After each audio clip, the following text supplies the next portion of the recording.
Cinderella by the Brothers Grimm, narrated by Cheryl Bassett. The wife of a rich man fell sick, and when she felt that her end drew nigh, she called her only daughter to her bedside and said, "Always be a good girl, and I will look down from heaven and watch over you." Soon afterwards she shut her eyes and died, and was buried in the garden, and the little girl went every day to her grave and wept, and was always good and kind to all about her. And the snow spread a beautiful white covering over the grave. But by the time the sun had melted it away again, her father had married another wife. This new wife had 2 daughters of her own. They were fair in face, but foul in heart, and it was now a sorry time for the poor little girl. "What does the good-for-nothing thing want in the parlour?" they said. And they took away her fine clothes, and gave her an old frock to put on, and laughed at her and turned her into the kitchen. Then she was forced to do hard work, to rise early before daylight, to bring the water, to make the fire, to cook and to wash. She had no bed to lie down on, but was made to lie by the hearth among the ashes, and they called her Cinderella. It happened once that her father was going to the fair, and asked his wife's daughters what he should bring to them. "Fine clothes," said the first. "Pearls and diamonds," said the second. "Now, child," he said to his own daughter, "what will you have?" "The first sprig, dear father, that rubs against your hat on your way home," said she. Then he bought for the 2 first the fine clothes and pearls and diamonds they had asked for, and on his way home, as he rode through a green copse, a sprig of hazel brushed against him, so he broke it off, and when he got home he gave it to his daughter. Then she took it and went to her mother's grave and planted it there, and cried so much that it was watered with her tears, and there it grew and became a fine tree. And soon a little bird came and built its nest upon the tree, and talked with her, and watched over her, and brought her whatever she wished for. Now it happened that the king of the land held a feast, which was to last 3 days, and out of those who came to it, his son was to choose a bride for himself. And Cinderella's 2 sisters were asked to come. So they called Cinderella and said, "Now comb our hair, brush our shoes, and tie our sash for us, for we are going to the dance at the king's feast." Then she did as she was told, and when all was done, she could not help crying, for she thought to herself she would have liked to go to the dance too, and at last she begged her mother very hard to let her go. "You, Cinderella," said she, "you who have nothing to wear, no clothes at all, and who cannot even dance, you want to go to the ball?" And when she kept on begging to get rid of her, she said at last, "I will throw this basinful of peas into the ash heap, and if you have picked them all out in 2 hours' time, you shall go to the feast too." Then she threw the peas into the ashes. But the little maiden ran out at the back door into the garden and cried out, "Hither, thither, through the sky, turtle doves and linnets fly, blackbird, thrush, and chaffinch gay, hither, thither, haste away. One and all, come help me quick, haste ye, pick, pick, pick." Then first came 2 white doves, and next 2 turtle doves, and after them all the little birds under heaven came, and the little doves stooped their heads down and set to work, pick, pick, pick. And then the others began to pick, pick, pick, and picked out all the good grain and put it into a dish and left the ashes. At the end of 1 hour the work was done, and all flew out again at the windows. Then she brought the dish to her mother. But the mother said, "No, no, indeed, you have no clothes and cannot dance. You shall not go."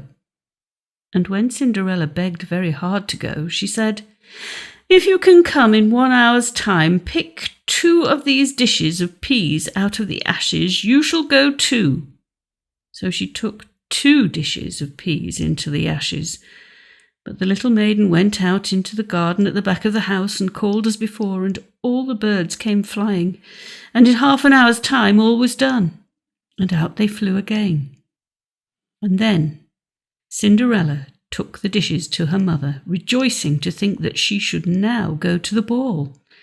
But her mother said, "It is of no use. You cannot go. You have no clothes and cannot dance. And you would only put us to shame." And off she went with her 2 daughters to the feast. Now when all were gone and nobody left at home, Cinderella went sorrowfully and sat down under the hazel tree and cried out, "Shake, shake, hazel tree, gold and silver over me." Then her friend the bird flew out of the tree and brought a gold and silver dress for her, and slippers of spangled silk, and she put them on, and followed her sisters to the feast. But they did not know her, she looked so fine and beautiful in her rich clothes. The king's son soon came up to her, and took her by the hand and danced with her, and no one else, and he never left her hand. But when anyone else came to ask her to dance, he said, "This lady is dancing with me." Thus they danced till a late hour of the night, and then she wanted to go home, and the king's son said, "I shall go and take care of you to your home," for he wanted to see where the beautiful maid lived. But she slipped away from him unawares and ran off towards home, and the prince followed her. Then she jumped into the pigeon house and shut the door. So he waited till her father came home and told him that the unknown maiden who had been at the feast had hidden herself in the pigeon house. But when they had broken open the door, they found no one within. And as they came back into the house, Cinderella lay, as she always did, in her dirty frock by the ashes, for she had run as quickly as she could through the pigeon house and onto the hazel tree, and had there taken off her beautiful clothes and laid them beneath the tree, that the bird might carry them away, and had seated herself amid the ashes again in her little old frock. The next day, when the feast was again held, and her father and mother and sisters were gone, Cinderella went to the hazel tree, and all happened as the evening before. The king's son, who was waiting for her, took her by the hand and danced with her. And when anyone asked her to dance, he said as before, "This lady is dancing with me." When night came, she wanted to go home, and the king's son went to her, but she sprang away from him all at once into the garden behind her father's house. In this garden stood a fine, large pear tree. And Cinderella jumped up into it without being seen. Then the king's son waited till her father came home and said to him, "The unknown lady has slipped away, and I think she must have sprung into the pear tree." The father ordered an axe to be brought, and they cut down the tree, but found no one upon it. And when they came back into the kitchen, there lay Cinderella in the ashes, as usual, for she had slipped down on the other side of the tree and carried her beautiful clothes back to the bird at the hazel tree, and then put on her little old frock. The third day, when her father and mother and sisters were gone, she went again into the garden and said, "Shake, shake, hazel tree, gold and silver over me." Then her kind friend the bird brought a dress still finer than the former one, and slippers, which were all of gold, and the king's son danced with her alone. And when anyone else asked her to dance, he said, "This lady is my partner." Now, when night came, she wanted to go home, and the king's son would go with her, but she managed to slip away from him, though in such a hurry that she dropped her left golden slipper upon the stairs. So the prince took the shoe, and went the next day to the king, his father, and said, "I will take for my wife the lady that this golden shoe fits." Then both the sisters were overjoyed to hear this, for they had beautiful feet and had no doubt that they could wear the golden slipper. The eldest went first into the room where the slipper was and wanted to try it on, and the mother stood by. But her big toe could not go into it, and the shoe was altogether much too small for her. Then the mother said, "Never mind, cut it off. When you are queen, you will not care about toes. You will not want to go on foot." So the silly girl cut off her big toe and squeezed the shoe on and went to the king's son. Then he took her for his bride and rode away with her. But on their way home they had to pass by the hazel tree that Cinderella had planted, and there sat a little dove on the branch singing, back again, look to the shoe. The shoe is too small and not made for you. Prince, prince, look again for thy bride, for she's not the true one that sits by thy side." Then the prince looked at her foot, and saw by the blood that streamed from it what a trick she had played on him. So he brought the false bride back to her home and said, "This is not the right bride. Let the other sister try and put on the slipper." Then she went into the room and got her foot into the shoe, all but the heel, which was too large. But her mother squeezed it in until the blood came and took her to the king's son, and he rode away with her. But when they came to the hazel tree, the little doves sat there still and sang as before. Then the king's son looked down and saw that the blood streamed from the shoe, so he brought her back again also. "This is not the true bride," said he to the father. "Have you no other daughters?" Then Cinderella came, and she took off her clumsy shoe and put on the golden slipper, and it fitted as if it had been made for her. And when he drew her near and looked at her face, the prince knew her and said, "This is the right bride." Then he took Cinderella on his horse and rode away, and when they came to the hazel tree, the white dove sang, "Prince, prince, take home thy bride, for she is the true one that sits by thy side." Brothers Grimm. The brothers Grimm, die Brüder Grimm or die Gebrüder Grimm, Jacob 1785 to 1863, and Wilhelm Grimm 1786 to 1859, were German academics, philologists, cultural researchers, lexicographers, and authors who together collected and published folklore during the 19th century. They were among the best-known storytellers of folk tales and popularized stories such as Cinderella, The Frog Prince, The Goose Girl, Hansel and Gretel, Rapunzel, Rumpelstiltskin, Sleeping Beauty, and Snow White. Their first collection of folk tales, Children's and Household Tales, was published in 1812. The brothers spent their formative years in the German town of Hanau. Their father's death in 1796 impoverished the family and affected the brothers for many years after. They attended the University of Marburg, where they developed a curiosity about German folklore, which grew into a lifelong dedication to collecting German folk tales. The rise of Romanticism during the 19th century revived interest in traditional folk stories, which to the brothers represented a pure form of national literature and culture. With the goal of researching a scholarly treatise on folk tales, they established a methodology for collecting and recording folk stories that became the basis for folklore studies. Between 1812 and 1857, their first collection was revised and republished many times, growing from 86 stories to more than 200. In addition to writing and modifying folk tales, the brothers wrote collections of well-respected German and Scandinavian mythologies, and in 1838 they began writing a definitive German dictionary, Deutsches Wörterbuch, which they were unable to finish during their lifetimes. Many of the Grimm's folk tales have enjoyed enduring popularity.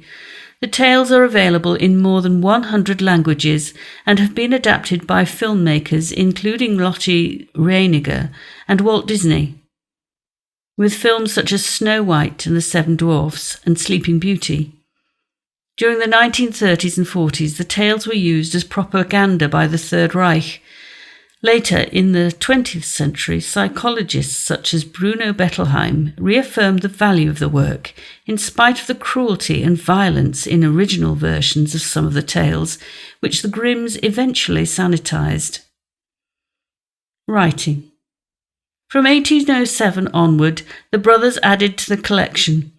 Jacob established the framework, maintained through many iterations, from 1815 until his death.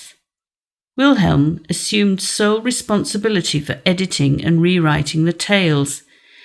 He made the tales stylistically similar, added dialogue, removed pieces that might detract from a rustic tone, improved the plots, and incorporated psychological motifs. Ronald Murphy writes in The Owl, the Raven, and the Dove that the brothers, and in particular Wilhelm, also added religious and spiritual motifs to the tales. He believes that Wilhelm gleaned bits from the old Germanic faiths, Norse mythology, Roman and Greek mythology, and biblical stories that he reshaped. Over the years, Wilhelm worked extensively on the prose, expanded and added detail to the stories to the point that many grew to be twice the length of those in the earliest published editions. In the later editions, Wilhelm polished the language to make it more enticing to a bourgeois audience, eliminated sexual elements, and added Christian elements. After 1819, he began writing for children. Children were not initially considered the primary audience.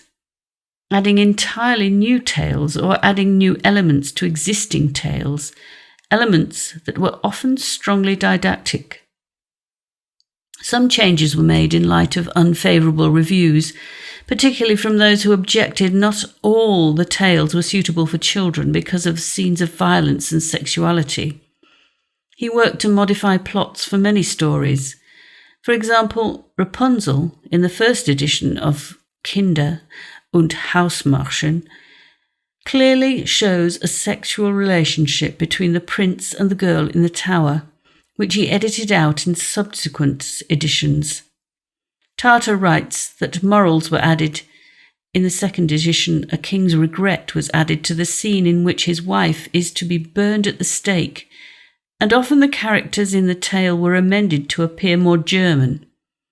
Every fairy, fee, prince, prinz, and princess, prinzessin, all words of French origin, was transformed into a more Teutonic-sounding enchantress, Zauberin, or wise woman, Weise Frau, King's son, Königssohn, King's daughter, Königstochter, Little Red Cap, the Golden Goose, Bearskin, Cinderella, Faithful John, The Water of Life, Thumbling, Briar Rose, The Six Swans, Rapunzel, Mother Holle, The Frog Prince, The Travels of Tom Thumb, Snow White and Red Rose, The Three Little Men in the Wood, Rumpelstiltskin, Little One Eye, Two Eyes,